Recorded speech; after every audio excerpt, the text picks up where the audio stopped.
Jay with me. We are minus a John, but that's okay. And John's going to join us back next week, and Lord willing. And we are excited because we're starting a new series on Renewal Cast. We're going to have some interviews here and there, but generally we're going to try to, when we meet together, we're going to try to talk about a specific thing, and we're going through the book, The Pilgrim's Progress. And we are excited about that. And we thought that this first episode, as we kind of start and kick things off, we would issue kind of a challenge for you to read the book. And I hope that what we say today is generate some excitement for you as we delve into this book that is really a book that, if you haven't read it, you've probably heard about it, and you've probably heard some of the language in the book. You probably know some things about it if you've been around. It's a wildly popular book, probably next to the Bible, the most read English book, from what I understand. So it is a really popular book. It's a really good book, and we're going to get into some of the reasons why you should read it a little bit later. But let's just start off talking about the author, John Bunyan. He was quite a guy. It's quite a story, and actually, his story is really important in when it comes to the book itself, because it's somewhat of a autobiography in a sense. It kind of is metaphorically looking at his own life and some of his own struggles, and he's seeing himself or writing himself into the book in a certain way, which is fascinating, because that's why the book is so popular. I would imagine is that many readers have the same experience, is that they see themselves within the pages of the book as it details the journey of the Christian pilgrim. So let's just go ahead and start about talk a little bit about John Bunyan. He was when was he born? Do you have that information in front of you? Yep, he was born in 1628. His dad was a tinker, so they weren't in poverty. My dad's a tinker. My dad is a tinker. He goes in the garage and he tinkers around all the time. He doesn't get paid for it.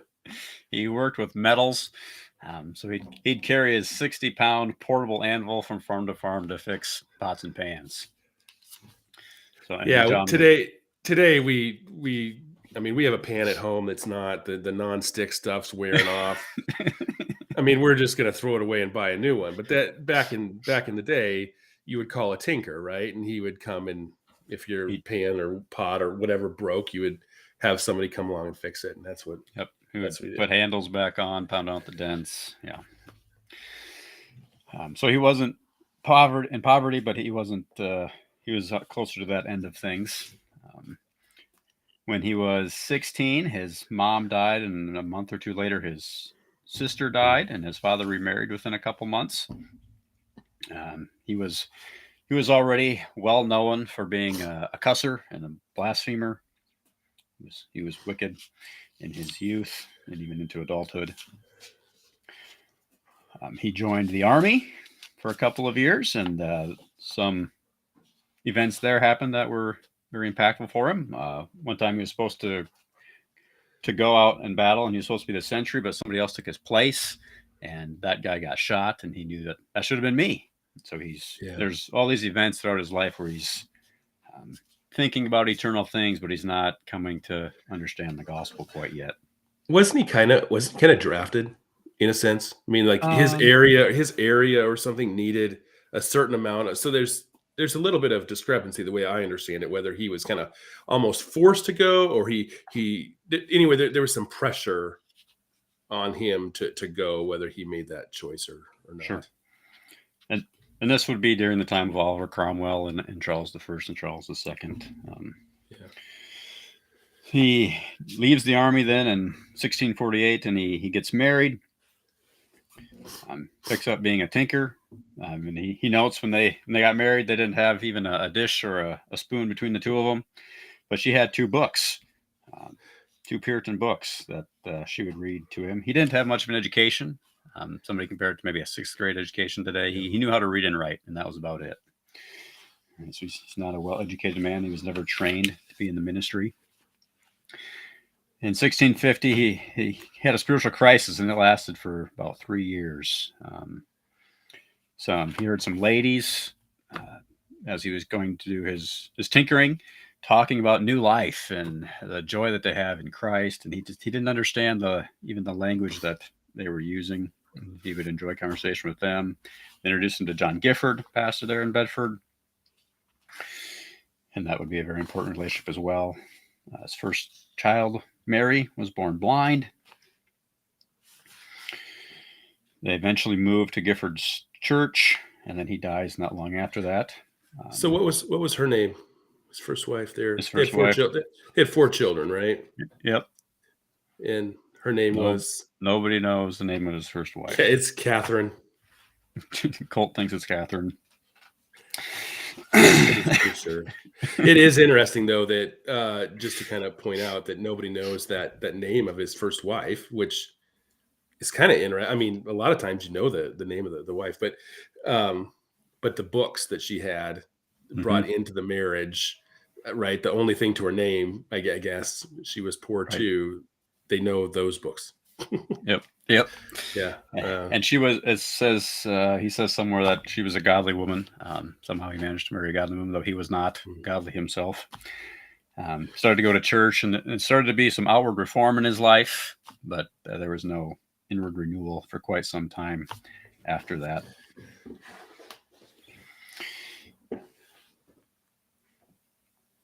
He joined Gifford's church. Gifford would soon die then. But he became a deacon, and he started to do some teaching. He'd become a believer at this point, got baptized somewhere in there. So this untrained, uneducated man publishes a book, and he ends up writing about 60, and becomes well known for his preaching. So, but he wasn't like, so he was a member of the wrong kind of church, right? You correct me if I'm wrong, but Bedford was more on the Baptist side of things, not the Anglican side of things, and he was he was untrained, so he didn't have a seminary level. He was allowed to preach and do things in the life of the church, which was kind of a big no-no. There were some laws passed, very controversial, yes, and that's why he got put in prison, right? Well, so he was arrested for a couple of reasons. He wasn't going to the state church. Right. So he wasn't going to the right meetings, and then he was holding illegal meetings, and he was unlicensed as a preacher. So he had a few strikes against him. Which was a 3-year deal, right? Well, it was supposed to be a 3-month sentence. 3 months. And then reevaluate if he would be willing to quit preaching, they would let him go. But he said, as soon as you let me out, I'm going to go back to preaching. So it ended up being 12 years and 6 months or something like that. Yeah. There were times while he was in prison where the guards were sympathetic and would let him out, and he'd go preach. And somebody noted that a lot of churches knew their start to Bunyan's midnight preaching. Yeah. And that was a hard time for him in prison. He had despair while he was in prison. His first wife had died by then, and he was remarried, 4 kids. And the first wife, soon after he was arrested and put in prison, gave birth early and had a stillborn child. Yeah. And she tried repeatedly to get him released, to no avail. But 1662 is an important time in history. That's the Act of Uniformity. So we hear the Great Ejection, where over 1,000 Puritan ministers got kicked out of their pulpits because they refused to use the Book of Common Prayer in their services.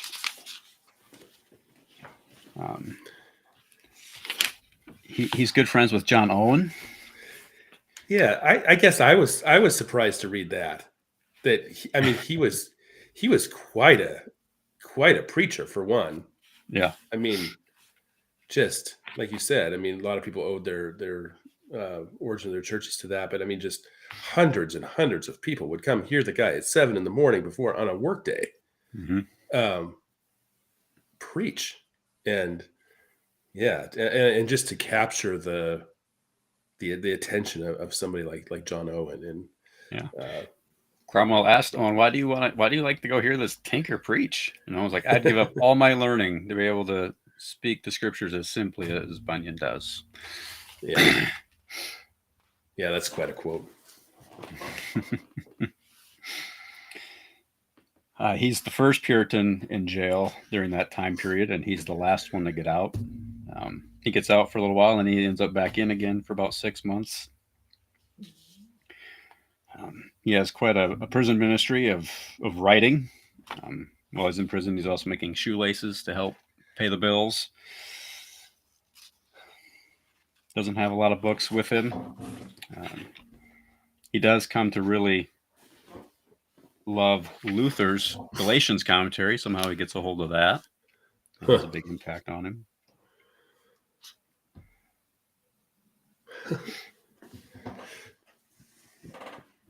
So when did he write The Pilgrim's Progress then in all of this? That was in his second imprisonment, if I remember. Okay. So he wrote it from 1678. Prison. And he didn't publish it right away. That wasn't necessarily his intention of. No, he actually took it to somebody. I don't know if this is any good or not, and we'll give it a shot. And it had sold 100,000 copies in the first 10 years or something. And obviously, it has quite a history. What is it now? It's in over 200 languages, I think, and the second best-selling all time after the Bible. So. Yeah, I mean, an interesting thing to do would just be to go on a podcast app and just type in Pilgrim's Progress, and you can listen to it on podcasts. It's just fascinating how many there's movies and modern language versions and all sorts of stuff. We have a kids one, just a really really important book, and I think Bunyan was even amazed that people were taking the book and they were kind of changing it and adapting it to their own theology, even during his time. And that's still happening. I mean, apparently, I read somewhere there's a dispensational version of The Pilgrim's Progress. I don't know what that means. Well, it means it's got charts and maps in the back. Oh my! So anyway, but. I suppose we can kind of get into the why we should read it, and I think that's part of it is just the theology. I mean, here's this guy that is just this tremendous preacher who has captured the attention of guys like John Owen, just a tremendous theologian, and just is such a gifted man with the word and to be able to explain things so clearly and to have really good theology on top of it. It's just a book that somebody should read for the theology alone. I think it's solid that way. It's not like The Shack. Yeah. No, and yeah. He's a Are you a Shack fan, Jay? No. Oh, okay. Not at all. Okay. He's a law and gospel kind of man, and we've talked about that a lot on the podcast. That's his most important theological work is called The Doctrine of Law and Grace Unfolded, where he expounds that doctrine. So that's very important to Pilgrim's Progress. So it's not dispensational. No. But we've talked a little bit about the popularity of the book too. A book that is that popular, so that many copies right away, that captured the attention of the people, that has stood the test of time, is a book worth reading. I would say. Yeah. You see yourself in the story at some point as you're reading along. Whatever you're going through in your life as a pilgrim on the journey, you can sympathize somewhere along the way with Christians' struggles or with Christiana's struggles.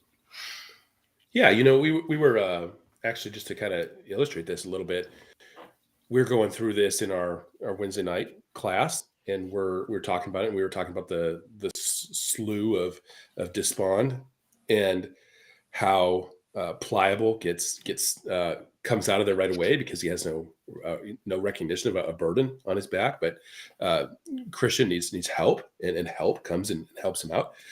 When we were talking about that, and I talked about the fact that there was a couple years in my life where there was just a time of rebellion, where I felt like, reading this passage in this book, I just immediately went back to that couple years of my life where I was in this time of rebellion, and I didn't know how to get out of it. And ultimately it took somebody who cared for me enough to share the gospel with me in the break room in a TJ Maxx to kind of wake me up and point me toward the things of Christ. So, it's just weird how you read that and you're like, yeah, this is a picture of something that happened in my own life. And there's just all these different experiences, and yeah, you see yourself, you're not just your failures, but the victories in your life as well. You see those events where God was working and dealing with you in a form of kind of a picture, an illustration. And the word pictures there are just so vivid, and they'll take you right back. You put yourself in the story, and I think that's why it's popular, and it's just good literature that way. Yeah. So, and it is good literature to read as well.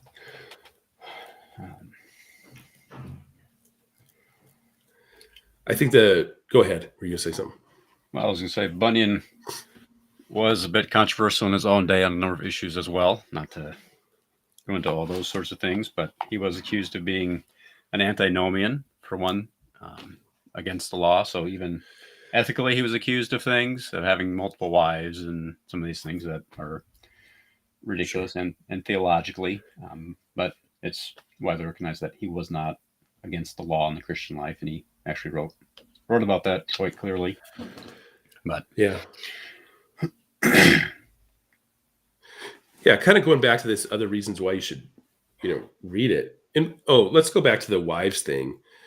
I think some people would, in our day and age, would say, man, he had 4 kids, his wife dies, then he remarries right away. That's kind of strange. But well, yeah, it was a little bit in his day that wasn't seen as strange. That was actually pretty common when you had 4 kids at home. And he married a much younger woman as well. Mm-hmm. But yeah, it was not unusual.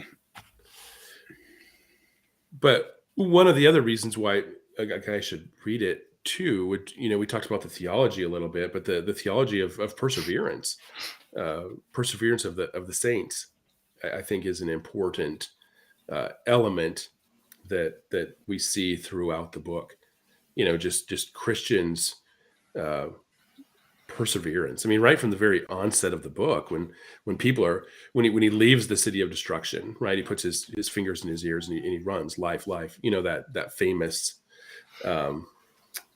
portion right at the beginning, and people are wanting to come back, and they come after him, and he leaves, and he's got to go. He's got to get to the wicket gate. He's got to get there. So, but those who persevere to the end will be saved. So, mm-hmm. Yeah. I was the fact that he was controversial. Sometimes it's enjoyable to read because there's controversy there. Not everything is set forth in an explicit way necessarily. There can be some debate. So it's kind of makes it exciting sometimes, or maybe confusing sometimes. But yeah.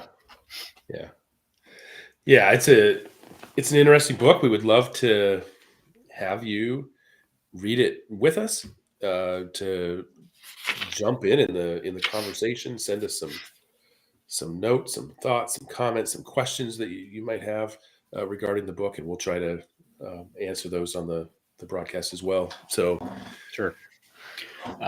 Bunyan died in 1688. He had been riding in horseback in the rain, coming back, and got sick, fever, and died. Yep. So what are we reading for next time? The first chapter, Christian in Trouble? Sounds good. Okay. Sounds good.